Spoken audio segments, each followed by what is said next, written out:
தோசைன்னா case continue இருந்துகிட்டே இருக்கணும். ஓஹோ ஓஹோ. அதனால அதை கட் பண்ண முடியாது. அப்படியே கண்டினியூட்டில் இருந்தால் தான் கிட்டத்தட்ட ஒரு 1 hour முன்ன போடணும், 1 hour ½ hour முன்ன க்ளோஸ் பண்ணணும். இப்போ இந்த கல் நம்ம பற்ற வைக்கணும்னா நம்ம தோசை போடுறதுக்கு ஒரு 1 hour 3/4 மணி நேரம் முன்ன போட்டுருணும். இதே தானே பிரச்சனை, சப்பாத்தி எல்லாருக்குமே அந்த கல். அதனாலதான் அதான் நான் இப்போ இட்லி மட்டும் இருக்குன்றாங்க. அப்போ இட்லிக்கு காசு தேவைப்படுது, என்ன ப்ராப்ளம்? இட்லி என்ன கட்டடுப்புல அவிச்சு கொட்டிடுவாங்க. 5000 கொடுத்து 2 வாங்கினேன். முந்தினத்து 4000 கொடுத்து 2 வாங்கினேன். இன்னைக்கு 6000. ஒரு சிலிண்டர் 6000 ரூபாய், 12,000 ரூபாய் கொடுத்து 2 வாங்குறீங்க. அப்போ ஒரு சிலர் பார்ப்பாங்க, மூடிட்டு போயிடலாம், தொந்தரவானான்ட்டு. மக்கள்கிட்ட பீதியை உருவாக்குனதே கம்பெனி ஏஜென்ட்டுங்க தான். இது மக்கள்கிட்ட யாரும் போய் பப்ளிக் ஒரு பிரச்சனை உருவாக்கல. ஏஜென்ட்டுங்க அங்க இது இல்ல அது இல்லன்னு சொல்லி ஏஜென்ட் அதிகமா பதுக்கி இதுக்கு வைக்கிறாங்கன்ற மாதிரி கள்ள சந்தையில விற்கிறதுக்காக என்ன பண்றது, இதை பதுக்கிடுறாங்க. பதுக்கிட்டு இன்னைக்கு 2000 ரூபாய் சிலிண்டர் 4000 6000 வரைக்கும் போகுது.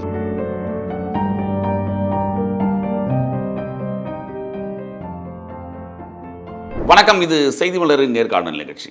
ஈரான் மற்றும் இஸ்ரேலுக்கு இடையான போரினால் இந்தியாவுக்கு வர வேண்டிய, வளைகுடா நாட்டிலிருந்து வர வேண்டிய, ஈரானிலிருந்து வர வேண்டிய எரிபொருள்கள் பாதிப்பு ஏற்பட்டிருக்கிறது. இதை பொறுத்த வரைக்கும் தமிழகத்தை, இந்தியா முழுவதும் பாதிப்பு இருந்தாலும் தமிழகத்தை பொறுத்தவரை சமையல் எரிவாயு மிக தட்டுப்பாடான காரணத்தினால் வணிக நிறுவனங்களில் பயன்படுத்தப்படும் சமையல் எண்ணெய்கள் மிகப்பெரிய தட்டுப்பாடாக இருக்கிறது என்று தொடர்ந்து தகவல்கள் வருகிறது.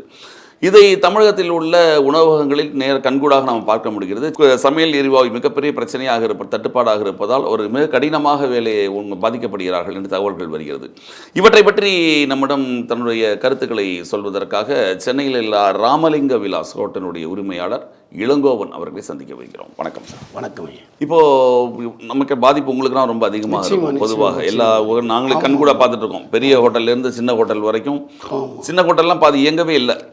இயங்கலை. பெரிய ஹோட்டலில் கொஞ்சம் சமாளிக்கிறாங்க. ஒரு சில இடங்களில் நான் பார்த்தவளுக்கு ஒரு 4-5 ஹோட்டலில் 2 நாளாக பார்க்குறோம். பார்க்கறதுல இட்லி மட்டும்தான் பண்ண இல்லை அவங்களால. அது பாயில்டுன்றதுனால முடியாது. மிச்சப்படி நீங்கள் எண்ணெயில் நீங்கள் கொதிக்க வேண்டிய பொருட்கள் வடை எதுவுமே பண்ணலைன்ற மாதிரி டீ கடைகளில் எதுவுமே இல்லை. நீங்கள் எப்படி இதில் முதல்ல அதுக்கு முன்பாக உங்களுக்கு எப்படி இதெல்லாம் ஸ்டாக்லாம் பண்ணுவீங்க? பொதுவாக எல்லா தமிழகத்தை பொறுத்த வரைக்கும் ஸ்டாக்கு 2 நாள் குறைஞ்சபட்சம் டிமாண்ட் இல்லாமல் வந்துடும், இல்லை 3 நாளைக்கே வரும். இப்போ திடீர்னு ஒரு 2-3 நாளைக்கு முன்னே எதுவுமே இல்லைன்ற மாதிரி சிலிண்டர் கம்பெனிலேருந்து ஒரு அறிவிப்பு கொடுத்துட்டாங்க. அறிவிப்பு கொடுத்து ஒரு 4 நாளைக்கு முன்னே பிரச்சனையாக இருக்குது. அவங்க உருவாக்குனது தான். மக்கள்கிட்ட பீதியை உருவாக்குனதே கம்பெனி ஏஜென்ட்டுங்க தான். இது மக்கள்கிட்ட யாரும் போய் பப்ளிக் ஒரு பிரச்சனையை உருவாக்கலை. ஏஜென்ட்டுங்க அங்கே இது இல்லை அது இல்லைன்னு சொல்லி பிரச்சனை. ஏஜென்ட் அதிகமாக பதுக்கி இதுக்கு வைக்கிறாங்கன்ற மாதிரி நினைக்கிறீங்களா? பதுக்கி வைக்கிறாங்க.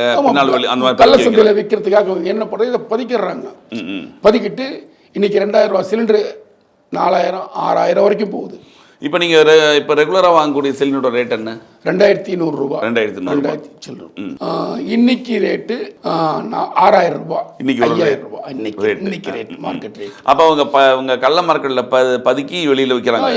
பதுக்கிறதுனால தான் நம்மளுக்கு வெளியே வருது, இல்லைன்னா வராதில்ல. அதை அரசாங்கம் தடை பண்ணி நேரடியாக விநியோகம் பண்ணாலே பிரச்சனை வராது. இது எத்தனை நாள் அவங்களுக்கு இந்த தடைப்பட ஆரம்பிச்சது? கிட்டத்தட்ட ஒரு 5 நாளாக அது மாதிரி பிரச்சனையாக இருக்குது. 5 நாளாக ஒரு கடைக்கு ஒரு சிலிண்டர் கொடுத்தா ஒரு நிர்வாகம் பண்ண முடியாது. ஒரு சிலிண்டர் தான் இந்த நேரத்தை கொடுத்தாங்க, முந்தின நேரத்தை கொடுத்தாங்க. இன்னைக்கு அதுவும் இல்லை. அப்போ நாளுக்கு நாள் அதிகப்படுத்திட்டே தான் போறாங்க. ஏஜென்ட் பண்ற பிரச்சனையால தான். பொதுவா உங்களை மாதிரி ஹோட்டல்களுக்கு எத்தனை சிலிண்டர் செலவாகும்? 3. ஒரு நாளைக்கு 3 சிலிண்டர் செலவாகும். 3.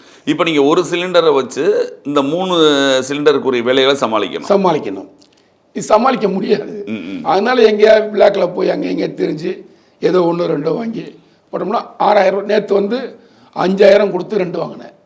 முந்தினத்து 4000 கொடுத்து 2 வாங்கினேன். இன்னைக்கு 6000. ஒரு சிலிண்டர் 6000, 12,000 ரூபாய் கொடுத்து 2 வாங்குறீங்க. அப்போ ஒரு சிலர் பார்ப்பாங்க, மூடிட்டு போயிடலாம், தொந்தரவானான்ட்டு போயிடுவாங்க. இப்போ உங்களுக்கு அந்த சமையல், அதாவது கேஸ் மட்டும் பயன்படுத்துறதுக்கு இருக்கா, நீங்க எலக்ட்ரிக்கல் பயன்படுத்துற உபகரணம்லாம் வச்சு? அது மக்கள், ஏன்னா எலக்ட்ரிக்ன்றது ஒரு ரொம்ப கேர்ஃபுல்லாக வேலை செய்யணும். அதில் தண்ணி புழங்குற இடம், சமையல்ன்றது தண்ணி புழங்குற இடம். சப்போஸ் அஜாக்கிரதையாக வேலை செஞ்சால் அது இடைஞ்சல் ஆகிடும், ஃபயர் ஆகும், ஒயர் ஷார்ட்டேஜ் ஆச்சுன்னா பிரச்சனையாகும். அதில் ரொம்ப கேர்ஃபுல்லாக அனுபவம், வேலையாட்கள் இப்போ அந்தளவுக்கு அதில் அனுபவமாக இருக்கணும். இது கேஸ் வரதுக்கு எவ்வளோ நாள் ஆச்சு? கட்டடத்தில் தான் இருந்தோம். நாங்களே 25 வருஷம் 30 வருஷமாக கட்டடத்தில் தான் இருந்தோம். அதுக்கப்புறம் தான் கேஸுக்கு மாறணும். அது கொஞ்சம் கொஞ்சமாக தான் மாறணும், பயந்து மாறணும். இன்னைக்கு கரண்ட்டுக்கு போகும்போது கொஞ்சம் பயம் இருக்குது. அது வந்து விழிப்புணர்வு கொண்டு வரணும். ஆனா கரண்ட் உங்களுக்கு உபயோகப்படுமா? பண்ணலாம் இல்ல நினைச்சா பண்ணலாம். அரசாங்கம் நினைச்சு அதை எப்படின்னு பண்ணி ஓரளவுக்கு ஒரு கமர்ஷியல் வந்து இப்படி கொடுக்கலாம் அப்படின்னு ஒரு முறைப்படுத்தினாங்கன்னா பண்ணலாம். இல்லை ட்ரெயின்லலாம் கூட பார்க்க போனீங்கன்னா இப்போ நீங்கள் எரிபொருள் யூஸ் பண்ண முடியாதுங்கிறதுனால நம்மளே பார்த்துருக்கோம். பல ட்ரெயினில் இருக்கிற கேட்ரிங் உள்ள இருக்க வந்து கரண்ட் தான் யூஸ் பண்ணுறாங்க. பண்ணலாம், சிம்பிளாக பண்ணலாம், பெருசாக பண்ண முடியாது. அவன் நீங்கள் நினைக்கிற பல்வேறு பொருட்கள் அதில் அது என்னென்ன பொருட்களை உபயோகப்படுத்தலாம்? அது பொரிக்கலாம், சுடு தண்ணி வைக்கலாம், சிம்பிளாக சின்ன சைஸில் ஏதோ ஒரு இதை வச்சு பண்ணலாம். ஒரு சின்ன ஐட்டங்கள் எதாக இருந்தாலும் ப்ரிப்பேர் பண்ணலாம். தண்ணி கொதிக்க வைக்கலாம், டீ காஃபி போடலாம், சூடு பண்ணலாம். அந்த மாதிரி இதுக்கெல்லாம் ஒரு இது வரும் ஓரளவுக்கு. இப்போ ஒரு மட்டன் குக் பண்ணணும், சிக்கன் குக் பண்ணணும், அந்த மெஷர்மெண்ட்லாம் கஷ்டம். அந்த மெஷர்மெண்ட்டுக்கு அது வரணும். இப்போ குக்கர் விசில் வைக்கிறேன்னு சொன்னால் கட்டடப்புலையோ கேஸ்லேயோ ஒரு லெவல் கண்டுபிடிச்சிட்டான், இவ்வளோ தான் பண்ணணுன்ற மாதிரி போயிடுவாங்க. இதில் மெஷர்மெண்ட் முரண்பாடாக இருக்கும், கொஞ்சம் நாள் ஆகும், கற்றுக்கிறதுக்கு கொஞ்சம் நாள் ஆகும். அப்போ நான்வெஜ் ஹோட்டலுக்கு ரொம்ப சிக்கல். ஆமாம், ரொம்ப சிக்கல் இல்லையா? சைவ ஹோட்டல் கூட சைவ ஹோட்டல் அட்ஜஸ்ட் பண்ணலாம் ஓரளவுக்கு. நான்வெஜ்ஜுக்கு இட்லிக்கெலாம் நீங்கள் என்ன யூஸ் பண்ணுறீங்க பொதுவாக இந்த மாதிரி? அது வந்து என்ன இல்லை இப்போ கேஸ் இல்லாமல் இட்லிக்கெலாம் இப்போ பெரிய பெரிய ஹோட்டலில் பார்த்தீங்கன்னா 2 ஹோட்டலில் பெரிய ஹோட்டலில் பார்த்தீங்கன்னா இட்லி மட்டும்தான் இருக்குன்னாங்க, வேற எதுவுமே இல்லை. நின்னையில தான் தோசை எல்லாம் கொஞ்சம் ஆரம்பிச்சிருக்காங்க. அது எதுக்காக அதை பண்ணுறாங்கன்னு கேட்குறேன். அது கட்டடுப்பில் ரெடி பண்ணி அடுக்கி வச்சிருவாங்க, அவ்வளோதான், முடிஞ்சு போச்சு. அதனால தான் அவங்க இட்லி மட்டும் கொடுக்குறோம். ஏன்னா தோசைன்னா கேஸ் கண்டினியூ எரிஞ்சுக்கிட்டே இருக்கணும். அதனால அதை கட் பண்ண முடியாது. அப்படியே கண்டினியூட்டில் இருந்தால் தான் கிட்டத்தட்ட ஒரு 1 hour முன்ன போடணும், 1 hour ½ hour முன்ன க்ளோஸ் பண்ணணும். அந்த கல்லில் சூடு இருக்கும். இந்த கல் நம்ம பற்ற வைக்கணும்னா நம்ம தோசை போடுறதுக்கு ஒரு 1 hour 3/4 மணி நேரம் முன்ன போட்டுடணும். அப்போ தான் அந்த ஹீட் ஆகும். அந்த கல் ஒரு 1/2 inch திக்கு இருக்கும். அந்த 1/2 inch சூடு ஏறி தான் மேலே வரணும். அதுக்கப்புறம் இடத்த கல்லை சுத்தம் பண்ணிட்டு தான் போட முடியும். அப்படி போடும்போது என்னாகும், 3/4 மணி நேரம் ஆகும். அப்போ ஸ்டார்ட் பண்ணுறதுக்கு 3/4 மணி நேரம் முன்ன கேஸ் பற்ற வைக்கணும். அதே மாதிரி க்ளோஸ் பண்ணுறதுக்கு முன்ன ஒரு 1/2 hour முன்னோட க்ளோஸ் பண்ணலாம். இதே தானே பிரச்சனை. சப்பாத்தி புரோட்டா எல்லாருக்குமே அந்த கல். அதனால தான் அதான் நான் இப்போ இட்லி மட்டும் இருக்குன்றாங்க. அப்போ இட்லிக்கு காசு தேவைப்படுது, என்ன ப்ராப்ளம்? இட்லி எல்லாம் கட்டடுப்பில் வச்சு கொட்டிடுவாங்க. ஒரே தடவை பண்ணிட்டு நீங்க ஹாட் பேக்ல வச்சா போதும், வச்சிருவாங்க. ஹாட் பாக்ஸ்ல வச்சு க்ளோஸ் பண்ணுறாங்க. அது வரைக்கும் சர்வீஸ் பண்ணிக்கலாம். தோசைன்றது அப்பப்போ போடணும், போட்டு வச்சா நல்லா இருக்காது, அதில் எஃபெக்டிவாக இருக்காது. இப்போ நீங்கள் இந்த அதிகமாக கொடுத்து வாங்குறதுனால வெளியில் நான் உங்களன்னு கேட்கல, பொதுவாக வந்து ஒரு சில இடங்கள்லாம் ரேட் அதிகமாக விற்கிறாங்க. சாதாரண ஒரு டீ கடையில் ஒரு வடை 10 ரூபா 5 ரூபா விற்றாது 15 ரூபா. அவனே ஒரு போர்டு போட்டிருக்கான், ஒரு சின்ன பேப்பரில் ஷீட் மாதிரி ஒட்டி வடை 15 ரூபாய். ஒரு ஹோட்டலில் சில இதில் கேஸுக்குன்னு சொல்லி போட்டு கேஸ் தட்டுப்பாடு எக்ஸ்பென்ஸ்ன்னு சொல்லி போட்டு 13 ரூபா 12 ரூபாய் பில்லு போடுறாங்க, வெளியில் போட்டு சில கடைகளில் போடுறாங்க. அவங்கவுங்க என்ன மாதிரி முறையில் அது பில்லு கூட யாரும் அனுப்பிச்சிருந்தாங்க எனக்கு, இந்த மாதிரி இடத்துல இடத்துல போட்டிருக்காங்க அப்படின்னு. நம்ம 50 வருஷம் ஆகி சொன்னோம், கொஞ்சம் காலம் எந்த ஒரு இடையூறு இல்லாமல் பண்ணிடணும், அவ்வளோதான், வேற ஒன்றும் இல்லை.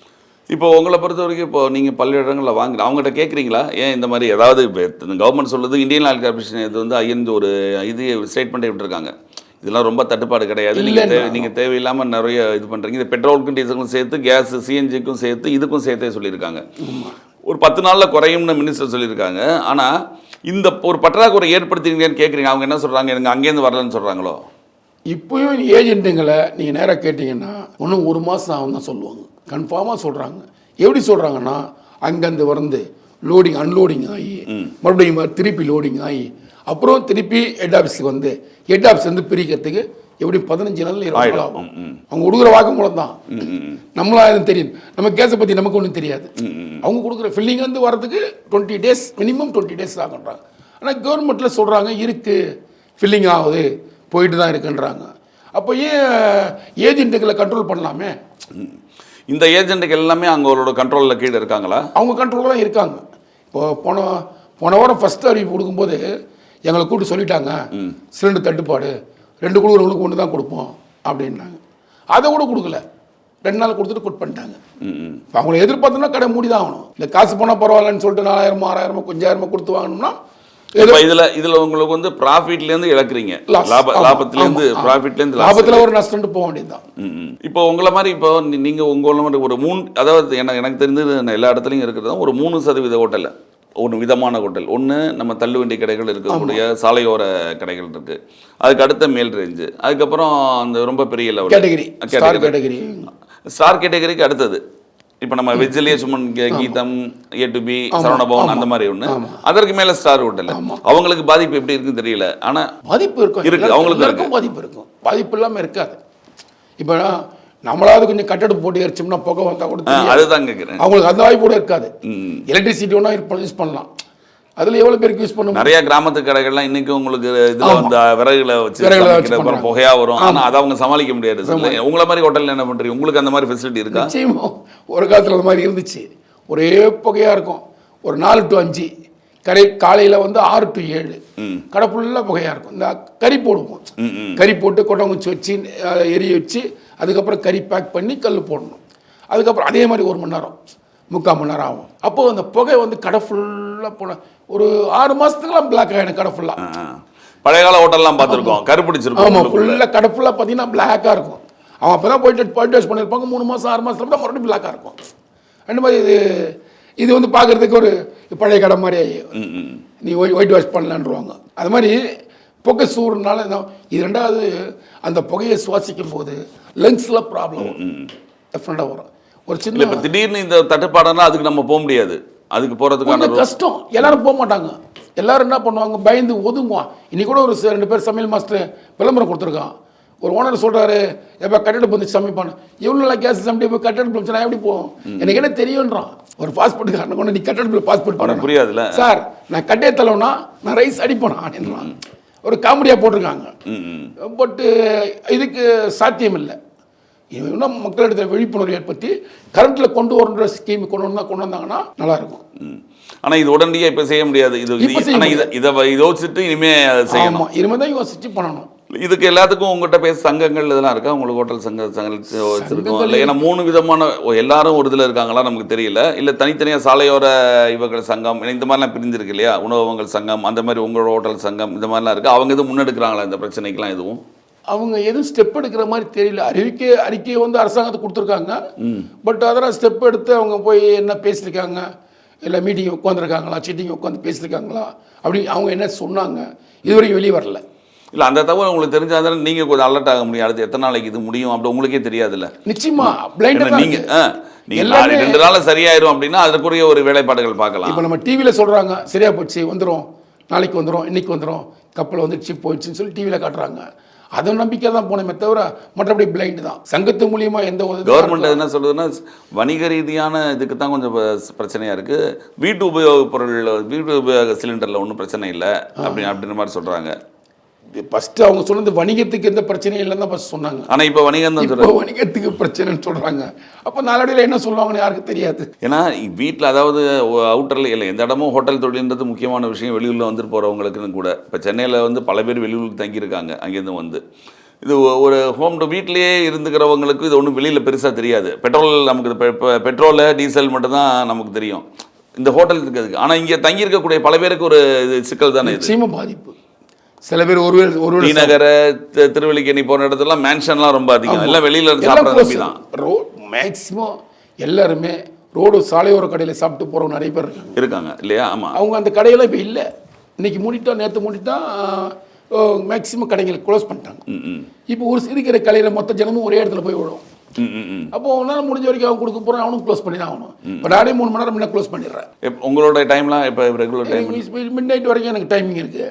நானே சீக்கிரம் க்ளோஸ் பண்ணிட்டு போயிடலாம், டென்ஷனாக இருக்கும், ஒரு பிரச்சனையாக இருக்கும்னு சொல்லிட்டு கிளம்பிடுறேன். இப்போ நீங்கள் ஒரு 10 ஐட்டங்கள் போட வேண்டிய இடத்துல நீங்கள் ஒரு 5 ஐட்டம் தான் போட முடியும். 4-5 தான் போட முடியும், அதுக்கு மேலே போட முடியாது. உங்களுக்கு வசதியான இருக்கிறது என்னது?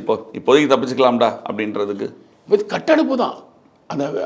அந்த இது இல்ல என்னென்ன பொருட்கள் போட்டால் இப்போதைக்கு ஃபுல்லாக முழுக்க நீங்கள் கேட்குற மாதிரி நாங்கள் விதவிதமாக போடுறதுக்கான வாய்ப்பு இல்லை.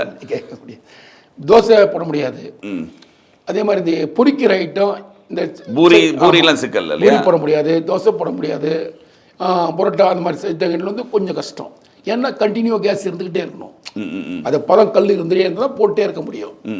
அதனால அதே மாதிரி ரைஸ் அடிக்கிறவங்க கூட மேக்ஸிமம் அடிக்க முடியாது. ஏன்னா ஒரு ரைஸும் கேஸ் ஓப்பன் பண்ணி போடுவான்.